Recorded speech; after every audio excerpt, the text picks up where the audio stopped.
Hey, shalom, shalom, shalom. First and foremost, call hello Yahweh, Ba'ashem Yahushua, Ba'ashem Kokwadash. Of course, double honors go out to the apostles and elders of Great Millstone who continue to teach us His truth, all right, by way of the Holy Spirit. This is Naaman with the DC camp. And, wow, I saw this today, early this morning. And I must say it, you know, it didn't so much as surprise me as, well, in a good way at least, but you know, you can't help but be pissed off, and if you're not, then I don't know what to say. I guess you're a Babylonian at heart, all right, but this answers so many questions, all right. You know, you went to these institutes for miseducation called schools here in America, and you were taught all the propagandist bullshit, one of which, well, a big one, was this Second Amendment. You know, everybody's up in arms of that the last few years, where it's been a constant topic, really. And as you're going to find out in this video, yeah, it was all horseshit, because the true target with all of that was not some foreign invasion force, but it was us. It was us all along. If you've ever wondered why, like I did and have, why the big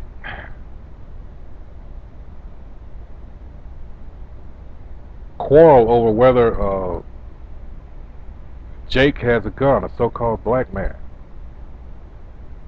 Am I not allowed to defend myself like anyone else? Well, the answer to that, we're going to get right to it.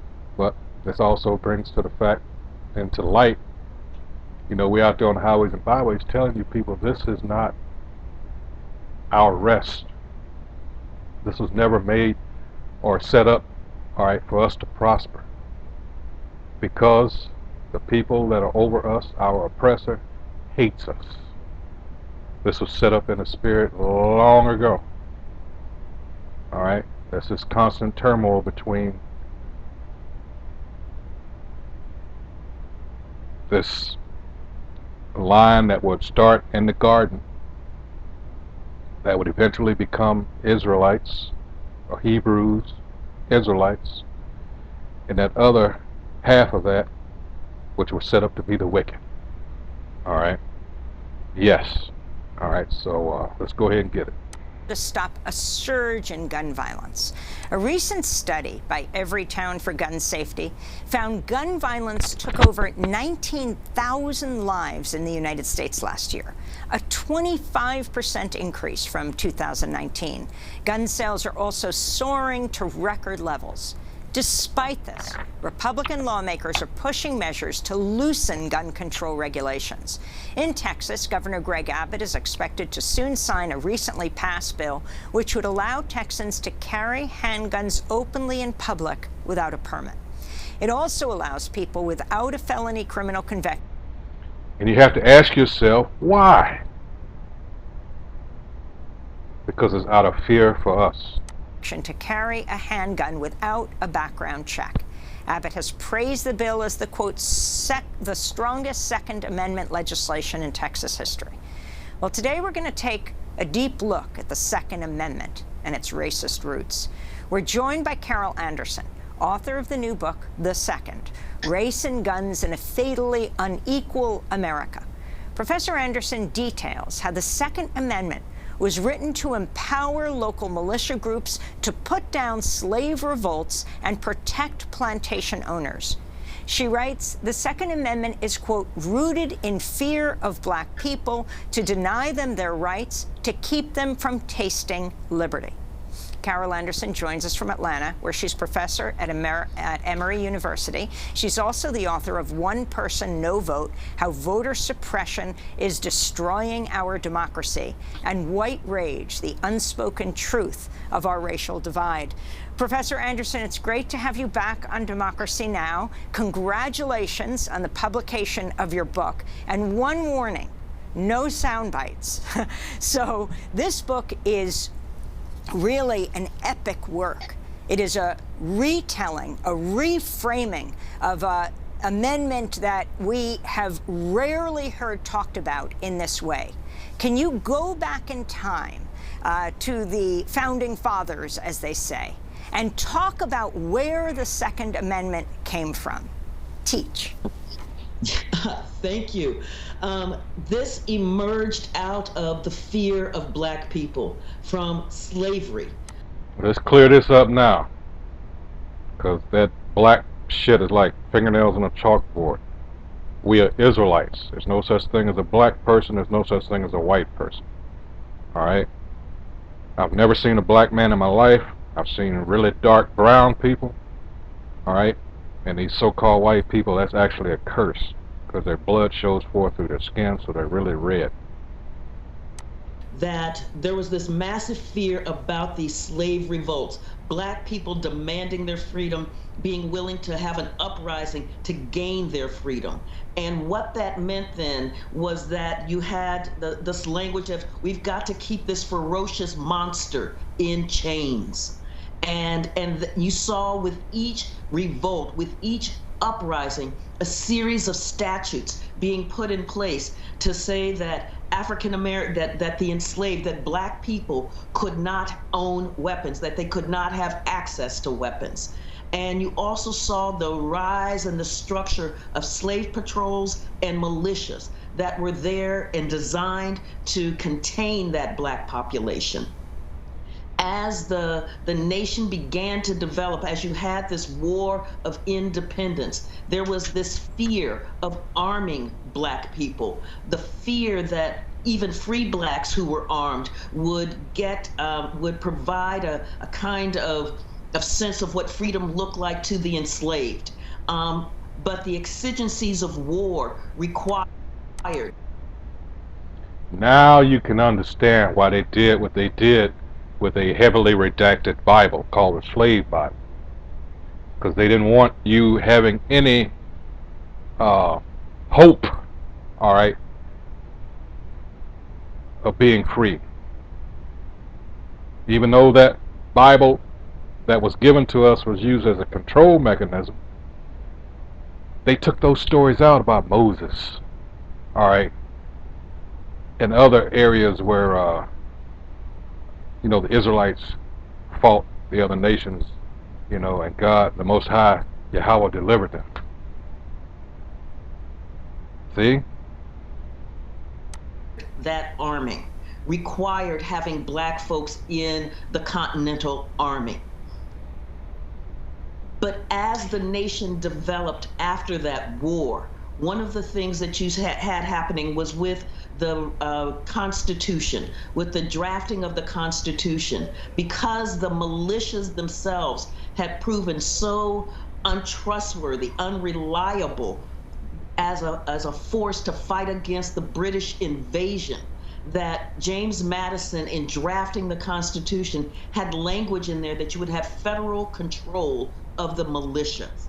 Well, when the Constitution went up for ratification to the states, by the time it got to Virginia, the anti-federalists in Virginia were in an uproar. George Mason and Patrick Henry were thinking about this militia being under the control of the federal government. They were like, we will be left defenseless. We cannot trust the federal government that has these folks from Pennsylvania and these folks from Massachusetts to be willing to engage the militia when the slaves revolt. We cannot trust the federal government to protect us. We will be left defenseless. And they began to demand a Bill of Rights that would provide protection, that would curtail federal power. and they began to demand as well a new constitutional convention. That threat of what that meant sent James Madison into the first Congress determined to write a Bill of Rights that would quell that dissent, that would short circuit that movement for a new constitutional convention. And we've already seen what the power of the South has meant in terms of when the Constitution was being drafted itself, how the South said that we will not sign on to become part of this United States of America if we don't get the 3/5 clause, if we don't get 20 additional years on the Atlantic slave trade, if we don't get a fugitive slave clause. And so the South had already wielded its power in terms of being willing to scuttle the United States of America. And Madison believed strongly that this threat coming out of the anti-federalists in the South, out of Virginia, would do the same thing. And that becomes the basis for this Second Amendment. And can you talk about all of the players? I mean, you just mentioned James Madison, Patrick Henry, the slave states, and how this country came together based on this terror of slaves rebelling. Yes, enslaved people rebelling. Yeah, the enslaved people rebelling, and that fear that, so you have George Washington, who is a slave owner, who brings, in fact, some of his enslaved people to Philadelphia for the Constitutional Convention.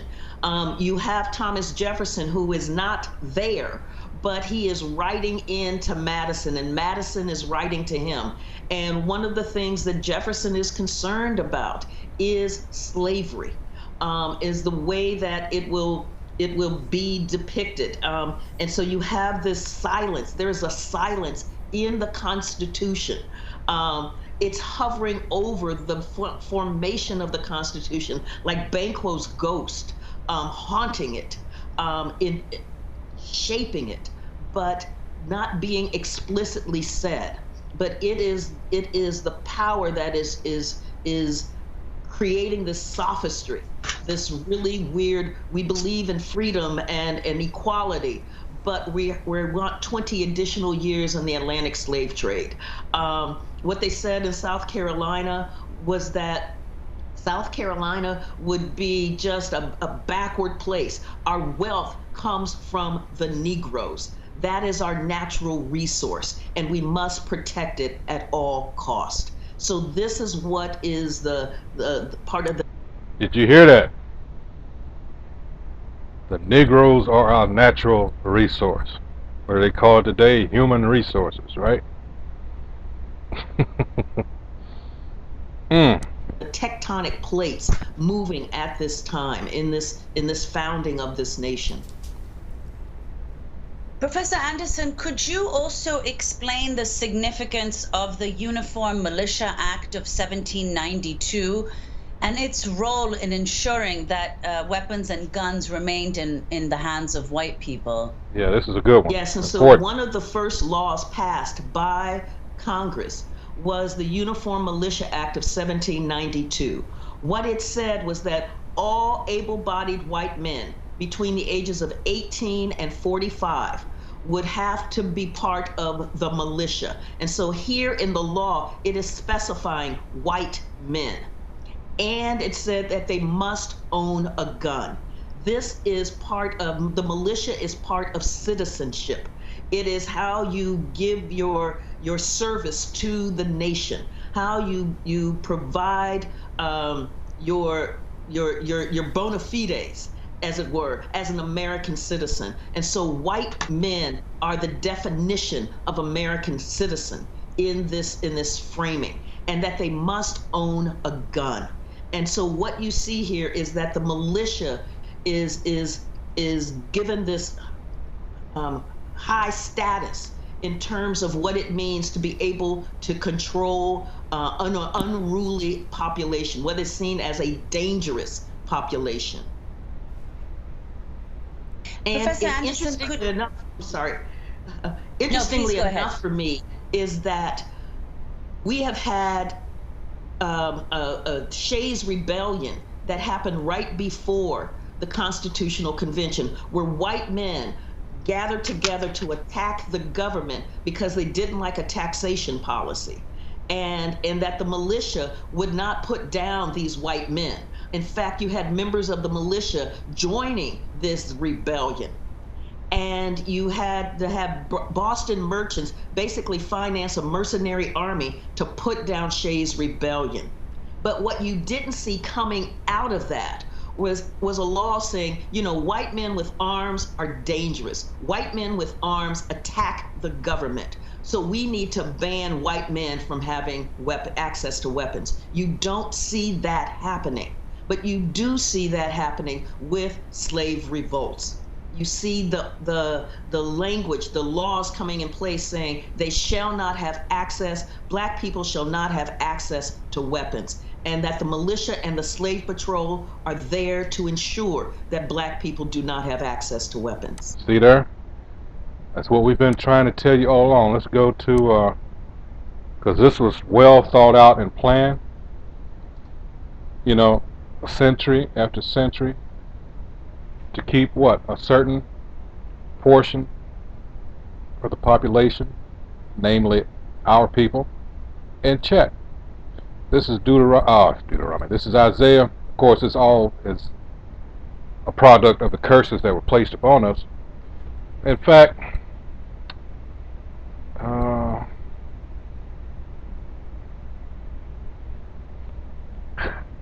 let's start at 5. It says, this is Isaiah chapter 32, verse 5. You know, these wicked schemes, these devices of the enemy. It says, the vile person shall be no more called liberal, nor the churl said to be bountiful. All right, for the vile person will speak villainy, and his heart will work iniquity, to practice hypocrisy. That's all we're hearing, hypocrisy, and to utter error against the Most High Yahweh, to make empty the soul of the hungry, and he will cause the drink of the thirsty to fail. This is all plots against our people, and they constantly tell our people lies. Oh, you can do this, but they couldn't wait. I mean, she's going to get to that, so I'm not going to jump the gun. But verse 7, verse 7, it says, the instruments also of the churl are evil. He deviseth wicked devices to destroy the poor. Who the poor? It's the Israelites. It's us, with lying words. And our people are so, well, you have to uphold the Constitution. When that was written up, what was the condition of our people, you jackasses? He devises wicked devices to destroy the poor with lying words, even when the needy speaketh right. So you can march up and down the street all you want. Alright? Let's go back to the video. And Professor Anderson, it seems, I mean, you begin your book by talking about the police murders of Philando Castile as well as Alton Sterling. And you point out that the NRA did not come to their defense. Exactly. Despite the fact that they were also killed for having guns in their possession.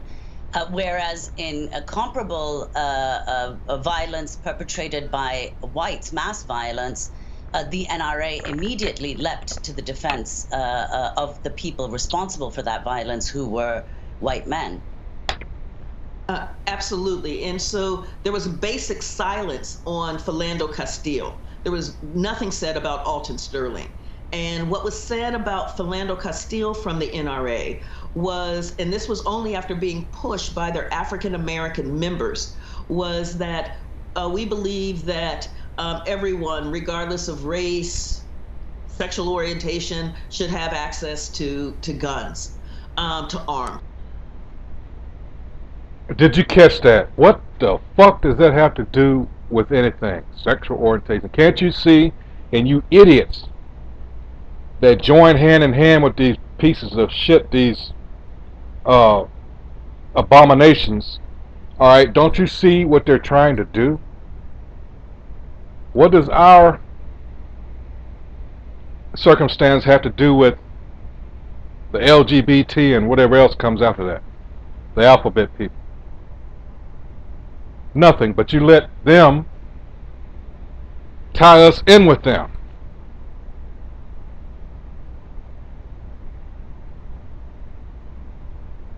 See, there's always some slick, sly methodology to this bastard. But our people don't get it because Christianity teaches you to love everybody. And we keep saying that plantation Christianity, a lot of you are so far gone, to hell with you. But for those that sense that something's not right, well, you're on the right track.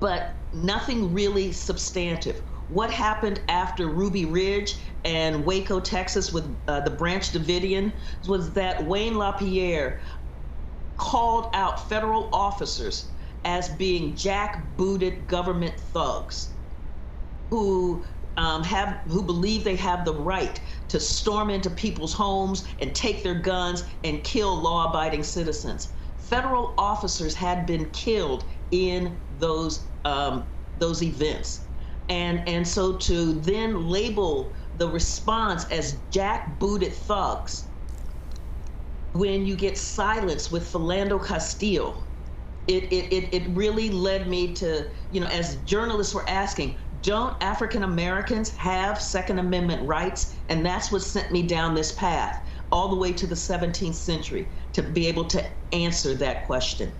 So let's go back to 2016, and this you write in your book, Carol Anderson, about how thus inspired you to write this whole book.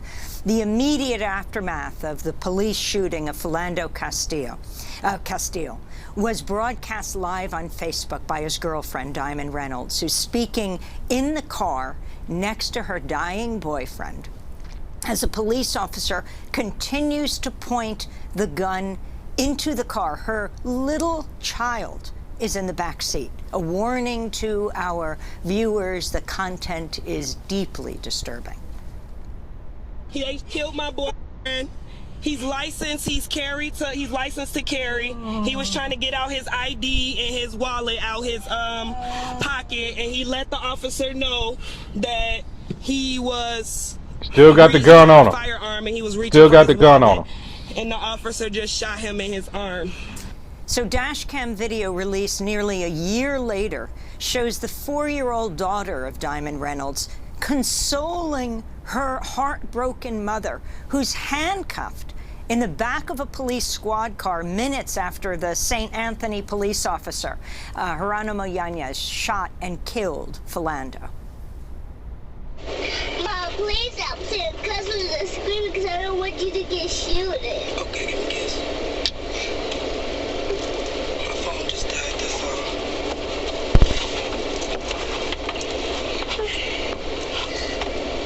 I could keep her safe. It's okay, I got it, okay?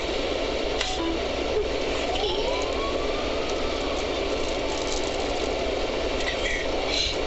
I can't believe they just did that.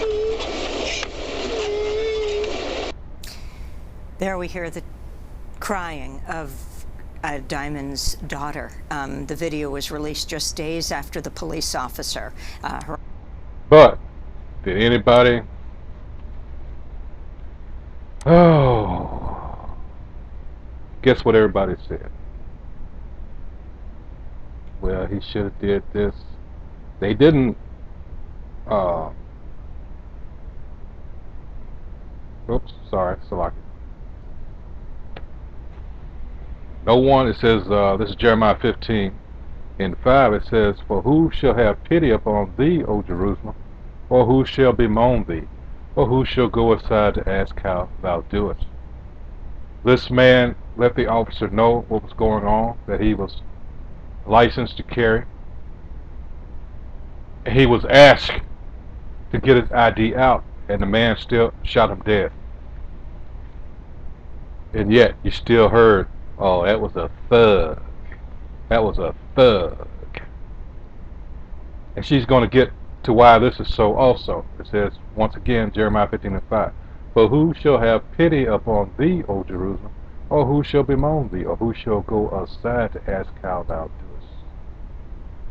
Because this devil has done such a job with his media in demonizing Jacob to the point where you'd be absolutely in the right and they're still going to talk shit.